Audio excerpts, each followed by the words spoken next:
Hi,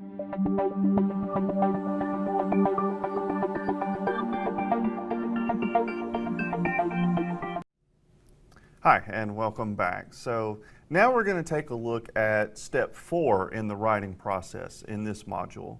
The fourth step in the writing process is revising and editing. This is the final step in the writing process.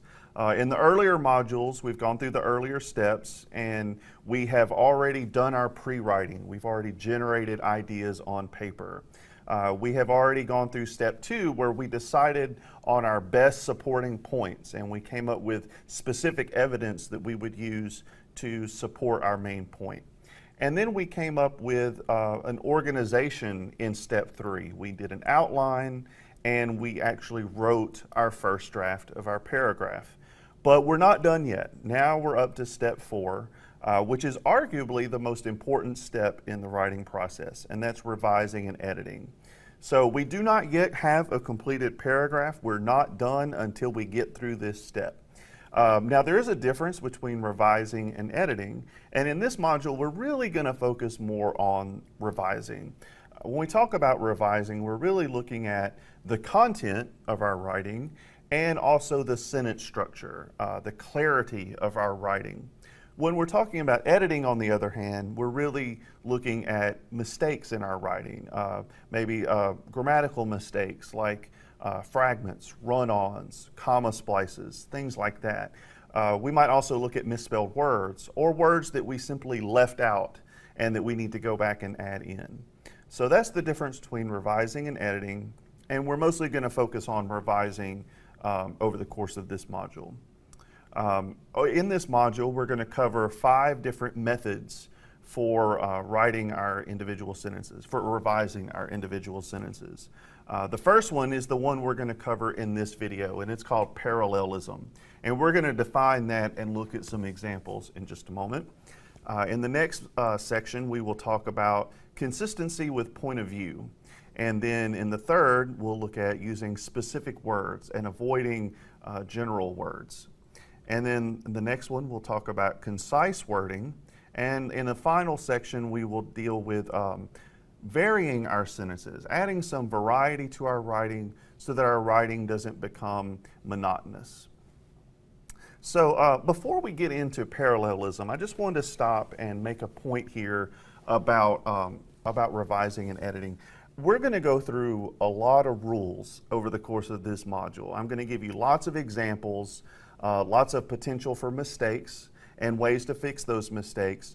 I don't want you to become overwhelmed after you go through this module, because no one expects you as a writer to think about all these things as you're writing your first draft.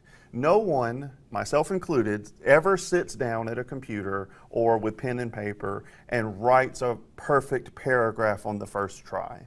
No one keeps all of these rules perfectly in their mind and writes perfect, clear sentences on the first go-round. I write for a local news magazine, and I certainly don't write that way. I know that whenever I get my first draft finished, then I get the opportunity to go back to the beginning and revise and edit my sentences. And I always find lots of mistakes, or sometimes not even mistakes, but just ways that I can improve the clarity of my sentences. And those are the kinds of things we're going to go through together. So I don't want you to watch these videos and think, oh gosh, these are all these rules that I have to always have in mind as I'm doing my writing, because it's not true. You just have to keep these rules in mind once you're done with your first draft, when you go back and revise and edit. And you can always keep something like a cheat sheet or a handout, a checklist by your side so that you can go through and revise and edit. Okay, so now let's talk about parallelism.